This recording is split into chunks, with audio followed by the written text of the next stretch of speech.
آج میں ایک ایسی بات کرنے جا رہا ہوں جو شاید بہت سے لوگوں کو عجیب لگے، لیکن اگر ہم ایمانداری سے اپنی سوسائٹی کو دیکھیں گے تو ایک عجیب ریئلٹی سامنے آئے گی۔ دنیا میں بہت سے لوگ ہیں جن کے پاس طاقت ہے، جن کے پاس دولت ہے اور جن کے پاس دنیاوی تعلیم ہے۔ وہ اپنے آپ کو بہت اعتماد کے ساتھ پیش کرتے ہیں، لیکن حیرت کی بات یہ ہے کہ جن لوگوں کے پاس اللہ کی طرف سے ہدایت کا علم ہے وہ اکثر سب سے کم کانفیڈنس کے ساتھ کھڑے ہوتے ہیں۔ آج کے زمانے میں اگر کوئی شخص ہارورڈ سے پڑھ کر آئے یا کسی بڑی یونیورسٹی کا پروفیسر ہو تو لوگ اس کی بات کو بہت احترام سے سنتے ہیں، اور وہ شخص بھی اپنے علم پر فخر کے ساتھ بات کرتا ہے۔ لیکن اگر کوئی شخص قرآن کا عالم ہو، حدیث کا عالم ہو اور دین کی گہری سمجھ رکھتا ہو تو اکثر وہ خود ہی اپنے علم کو کم سمجھنے لگتا ہے۔ یہاں ایک بہت اہم سوال پیدا ہوتا ہے، اگر قرآن اللہ کا کلام ہے، اگر اس میں زندگی کی ہدایت ہے، اگر یہ انسان کو صحیح اور غلط کا فرق سکھاتا ہے، تو پھر اس علم رکھنے والا انسان اپنے آپ کو کمتر کیوں سمجھتا ہے؟ آج کی دنیا میں ہم ایک اور عجیب منظر دیکھتے ہیں۔ کچھ لوگ ایسے ہیں جن کے کردار پر سنگین الزامات ہیں، ان کے نام بڑے بڑے اسکینڈلز میں آتے ہیں، لیکن اس کے باوجود وہ بڑے اعتماد کے ساتھ دنیا کے سامنے کھڑے ہوتے ہیں۔ وہ طاقت کے ساتھ بولتے ہیں، وہ بغیر شرم کے بولتے ہیں اور لوگ ان کی بات سنتے ہیں۔ دوسری طرف وہ لوگ جو نماز پڑھتے ہیں، تقوی رکھتے ہیں اور صحیح اور غلط کو سمجھتے ہیں، وہ اکثر اپولوجیٹک انداز میں بات کرتے ہیں۔ وہ یہ ثابت کرنے کی کوشش کرتے ہیں کہ ہم بھی اچھے لوگ ہیں، ہم بھی امن چاہتے ہیں، ہم بھی مہذب ہیں۔ یہاں مسئلہ علم کا نہیں ہے، یہاں مسئلہ اعتماد کا ہے۔ اگر انسان کے پاس دنیا کا سب سے قیمتی علم بھی ہو لیکن وہ اس علم پر یقین نہ رکھتا ہو تو وہ اس علم کو دنیا تک پہنچا نہیں سکتا۔ اس لیے آج کا سوال بہت اہم ہے، کیا وجہ ہے کہ دین کا علم رکھنے والے لوگ اکثر اعتماد سے محروم ہو جاتے ہیں، اور قرآن اور اسلام ایک مومن کو کس قسم کا وقار اور اعتماد سکھاتے ہیں؟ یہی ہم اس ویڈیو میں سمجھنے کی کوشش کریں گے۔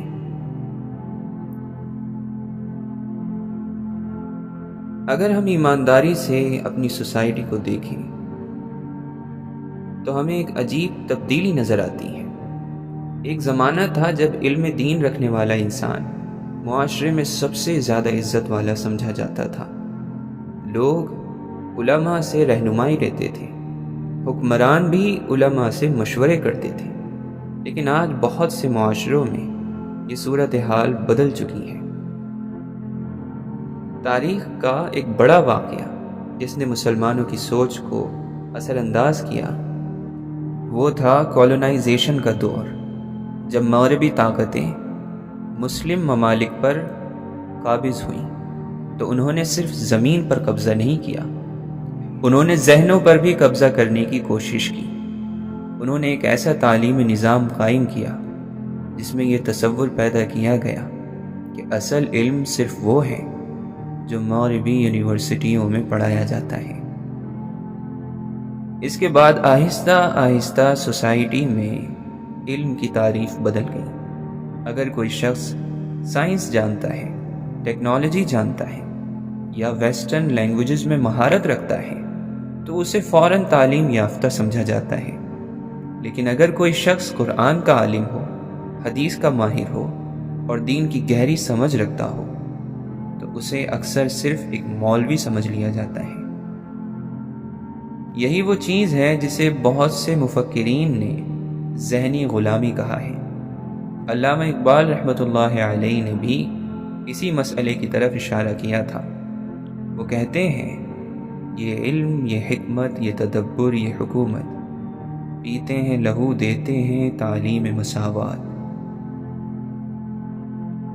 اقبال کا اشارہ اس طرف تھا کہ جب کوئی قوم اپنی شناخت بھول جائے تو وہ دوسروں کے معیار کو ہی اپنا معیار بنا لیتی ہے۔ یہاں اصل مسئلہ یہ نہیں ہے کہ دنیاوی تعلیم غلط ہے۔ سائنس، ٹیکنالوجی اور ریسرچ یہ سب بہت ضروری ہیں۔ مسئلہ صرف یہ ہے کہ ہم نے دینی علم کی قدر کو کم سمجھ لیا۔ اگر ہم قرآن کو دیکھیں تو وہاں علم کی تعریف بالکل الگ ہے۔ اللہ تعالیٰ فرماتے ہیں انما یخشی اللہ من عبادہ العلماء، یعنی اللہ سے سب سے زیادہ ڈرنے والے اس کے بندوں میں سے علم والے ہوتے ہیں۔ یہاں علم کی تعریف صرف معلومات نہیں ہے، یہ وہ علم ہے جو انسان کے دل کو بدل دیتا ہے۔ اصل علم کیا ہے؟ اصل علم وہ ہوتا ہے جو انسان کو حق اور باطل کا فرق بتائے، اخلاق سکھائے اور زندگی کا مقصد سمجھائے، اور یہی وہ علم ہے جو دین فراہم کرتا ہے۔ اب ایک اہم سوال پیدا ہوتا ہے، اگر قرآن کے مطابق علم والوں کا مقام اتنا بلند ہے تو پھر صحابہ اور ابتدائی مسلمانوں میں یہ اعتماد اور وقار کیسے پیدا ہوا تھا؟ کیوں وہ بڑے بڑے بادشاہوں کے سامنے بھی بے خوف کھڑے ہو جاتے تھے؟ یہی ہم اب آگے سمجھیں گے۔ اگر ہم واقعی یہ سمجھنا چاہتے ہیں کہ ایک مومن کو اعتماد کیوں ہونا چاہیے تو ہمیں سب سے پہلے قرآن کی طرف دیکھنا ہوگا، کیونکہ قرآن علم کی اصل قدر بتاتا ہے، اور قرآن ہمیں بتاتا ہے کہ اہل علم کا مقام عام لوگوں سے الگ ہوتا ہے۔ قرآن میں اللہ تعالیٰ فرماتا ہے قُلْ هَلْ يَسْتَوِي الَّذِينَ يَعْلَمُونَ وَالَّذِينَ لَا يَعْلَمُونَ، یعنی کہہ دو کیا جاننے والے اور نہ جاننے والے برابر ہو سکتے ہیں؟ یہ ایک بہت صاف اعلان ہے۔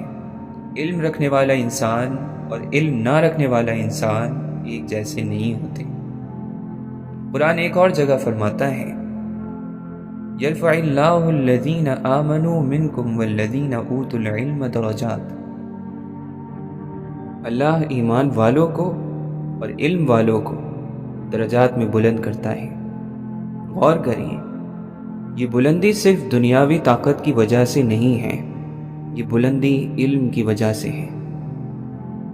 لیکن یہاں ایک اہم بات سمجھنا ضروری ہے، قرآن جس علم کی بات کرتا ہے وہ صرف معلومات نہیں ہے، یہ وہ علم ہے جو انسان کے دل کو بدل دیتا ہے۔ یہ وہ علم ہے جو انسان کو بتاتا ہے صحیح کیا ہے، غلط کیا ہے، اور انسان کو کیسے زندگی گزارنی چاہیے۔ اگر ہم غور کریں تو ہمیں معلوم ہوگا کہ ہدایت کا علم انسانی زندگی کا سب سے بڑا علم ہے، کیونکہ سائنس ہمیں بتاتی ہے کہ دنیا کیسے کام کرتی ہے، لیکن دین ہمیں بتاتا ہے کہ انسان کو کیسے جینا چاہیے۔ جب ایک مومن قرآن کو سمجھتا ہے اور اس پر یقین رکھتا ہے تو اس کے اندر ایک خاص وقار پیدا ہوتا ہے۔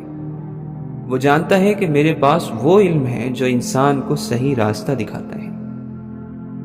اسی لیے صحابہ کرام رضی اللہ عنہ مجمعین میں ایک عجیب کانفیڈنس تھا۔ وہ نہ بڑے محلات کے مالک تھے، نہ ان کے پاس دنیاوی طاقت تھی، لیکن ان کے پاس ایک چیز تھی، ہدایت کا یقین، اور یہی یقین انہیں دنیا کے سب سے طاقتور لوگوں کے سامنے بھی بے خوف بنا دیتا تھا۔ اب ایک اہم سوال پیدا ہوتا ہے، اگر قرآن اور ایمان انسان کو یہ وقار دیتے ہیں تو صحابہ رضی اللہ عنہ مجمعین میں یہ کانفیڈنس عملی طور پر کیسے ظاہر ہوتا تھا؟ کیسے وہ سادہ لباس میں بڑے بڑے بادشاہوں کے دربار میں داخل ہوتے تھے اور بغیر خوف کے بات کرتے تھے؟ یہی اب ہم سمجھیں گے۔ اگر ہم واقعی سمجھنا چاہتے ہیں کہ ایمان انسان کے اندر کیسے اعتماد پیدا کرتا ہے تو ہمیں صحابہ کرام کی زندگی کو دیکھنا ہوگا، کیونکہ صحابہ وہ لوگ تھے جنہوں نے قرآن کو صرف پڑھا نہیں تھا، انہوں نے قرآن کو اپنی زندگی میں جیا تھا۔ تاریخ میں ایک مشہور واقعہ ہے، جب مسلمانوں کا وفد فارس کے بادشاہ کے دربار میں گیا تو اس وفد میں حضرت ربیعی بن عامر رضی اللہ عنہ بھی شامل تھے۔ فارس کا بادشاہ دنیا کی سب سے طاقتور حکمرانوں میں سے تھا۔ اس کا محل سونے اور چاندی سے سجا ہوا تھا۔ جب ربیعی بن عامر رضی اللہ عنہ دربار میں داخل ہوئے تو ان کے کپڑے بہت سادہ تھے۔ ان کے پاس نہ قیمتی لباس تھا نہ دنیاوی شان و شوکت، لیکن ان کے اندر ایک عجیب اعتماد تھا۔ جب فارس کے حکمران نے پوچھا تم لوگ یہاں کیوں آئے ہو، تو ربیعی بن عامر رضی اللہ عنہ نے جواب دیا اللہ نے ہمیں بھیجا ہے تاکہ ہم لوگوں کو بندوں کی غلامی سے نکال کر اللہ کی بندگی کی طرف لے جائیں اور دنیا کی تنگی سے نکال کر اس کی وسعت کی طرف لے جائیں اور ظلم والے نظاموں سے نکال کر اسلام کے انصاف کی طرف لے جائیں۔ ذرا سوچیے، ایک سادہ لباس والا انسان دنیا کے سب سے بڑے بادشاہ کے سامنے کھڑا ہے اور وہ بغیر کسی خوف کے اتنی بڑی بات کر رہا ہے۔ یہ اعتماد دولت سے نہیں آیا تھا، یہ اعتماد فوج سے نہیں آیا تھا، یہ اعتماد ایمان سے آیا تھا۔ اسی طرح حضرت خالد بن ولید رضی اللہ عنہ کی زندگی کو دیکھیں۔ وہ دنیا کے عظیم ترین جنرلوں میں سے تھے، لیکن ان کا اصل اعتماد ان کی تلوار سے نہیں تھا، ان کا اعتماد اللہ پر ایمان سے تھا۔ اسی لیے وہ بڑے بڑے لشکروں کے سامنے بھی بے خوف کھڑے ہو جاتے تھے۔ صحابہ رضی اللہ عنہ مجمعین کو معلوم تھا کہ اگر ہم حق پر ہیں تو ہمیں کسی سے خوف زدہ ہونے کی ضرورت نہیں۔ وہ دنیا کے سامنے اپنے دین پر فخر کرتے تھے، لیکن اس فخر میں تکبر نہیں تھا بلکہ ایک وقار اور یقین تھا۔ یہاں ایک بہت اہم سوال پیدا ہوتا ہے، اگر ایک مومن کو اپنے دین پر اعتماد ہونا چاہیے تو پھر اعتماد اور تکبر میں فرق کیا ہے؟ کیونکہ اسلام ہمیں تکبر سے بھی روکتا ہے۔ جب ہم اعتماد اور کانفیڈنس کی بات کرتے ہیں تو بہت سے لوگ ایک غلط فہمی کا شکار ہو جاتے ہیں۔ وہ سمجھتے ہیں کہ اگر انسان اعتماد کے ساتھ بات کرے، اگر وہ اپنے علم پر یقین رکھے تو شاید یہ تکبر ہے، لیکن حقیقت یہ ہے کہ اعتماد اور تکبر دو بالکل مختلف چیزیں ہیں۔ اسلام میں تکبر کی تعریف بہت صاف ہے۔ رسول اللہ صلی اللہ علیہ وسلم نے فرمایا تکبر یہ ہے کہ انسان حق کو رد کر دے اور لوگوں کو حقیر سمجھے۔ غور کریں، تکبر کا تعلق انسان کے رویے سے ہے۔ اعتماد کیا ہے؟ اعتماد کا مطلب یہ نہیں ہے کہ انسان دوسروں کو کمتر سمجھے۔ اعتماد کا مطلب یہ ہے کہ انسان کو اپنے مقصد اور اپنے علم پر یقین ہو۔ اگر کسی انسان کے پاس ہدایت کا علم ہے اور وہ اس علم پر یقین رکھتا ہے تو اس کے اندر ایک وقار ہونا چاہیے۔ اسلام ہمیں ایک بہت خوبصورت توازن سکھاتا ہے۔ مومن اللہ کے سامنے عاجز ہوتا ہے لیکن باطل کے سامنے باوقار ہوتا ہے۔ یہی وہ توازن ہے جو صحابہ میں نظر آتا تھا۔ قرآن میں اللہ تعالیٰ فرماتا ہے اذلۃ علی المؤمنین عزۃ علی الکافرین، یعنی مومن اپنے بھائیوں کے لیے نرم ہوتے ہیں لیکن باطل کے سامنے عزت اور وقار رکھتے ہیں۔ مسئلہ کہاں پیدا ہوتا ہے؟ آج کے زمانے میں بہت سے لوگ تواضع کو کمزوری سمجھنے لگے ہیں اور بہت سے لوگ اعتماد کو تکبر سمجھنے لگے ہیں۔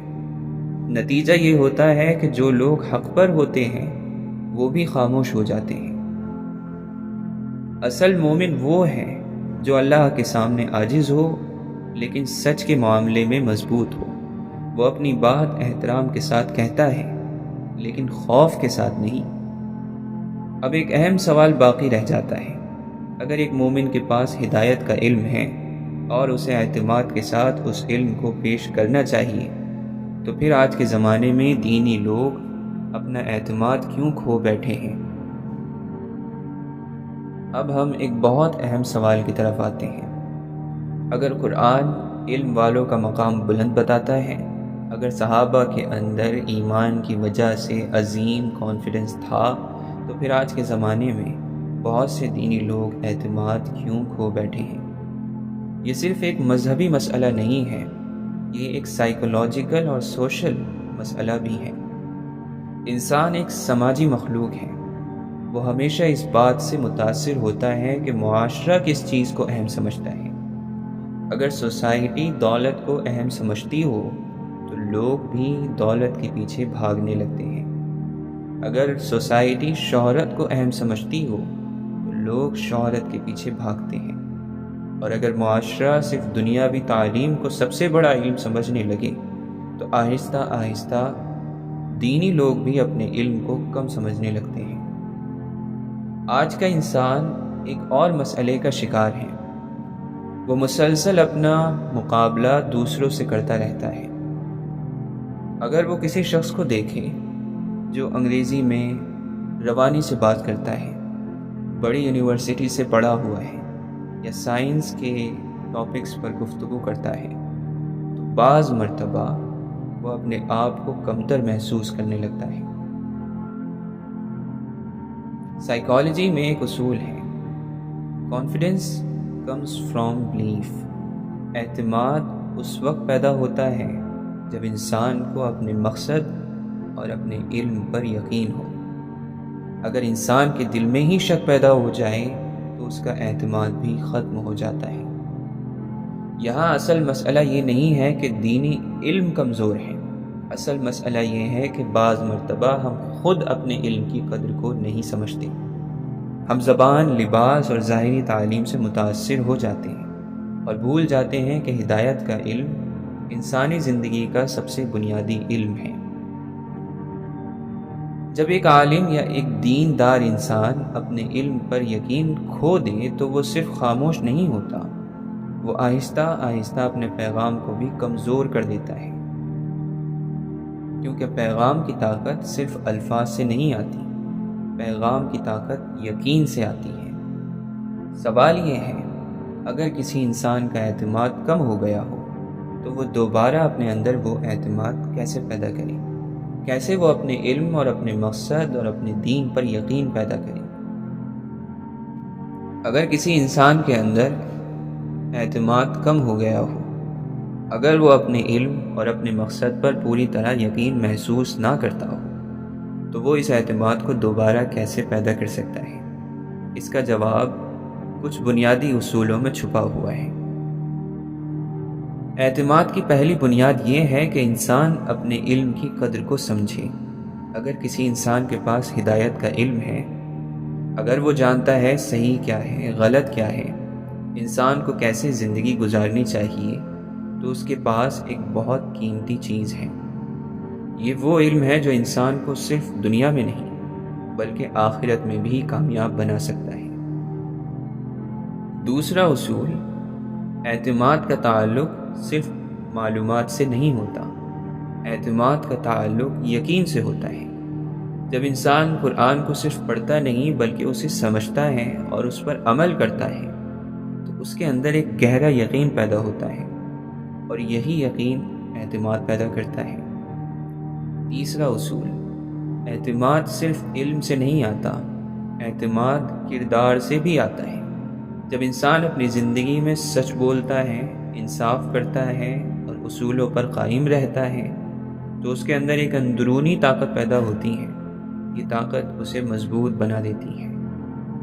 چوتھا اصول، اعتماد پیدا کرنے کے لیے ایک اور چیز ضروری ہے۔ انسان کو دنیا کی ظاہری چیزوں سے زیادہ متاثر نہیں ہونا چاہیے۔ لباس، زبان اور ظاہری تعلیم یہ سب اہم ہو سکتے ہیں، لیکن یہ انسان کی اصل قدر کا معیار نہیں ہے۔ صحابہ نے بھی اسی اصول پر زندگی گزاری تھی۔ وہ دنیاوی شان و شوکت سے مرعوب نہیں ہوتے تھے، کیونکہ انہیں معلوم تھا کہ اصل عزت اللہ کے ساتھ تعلق میں ہے۔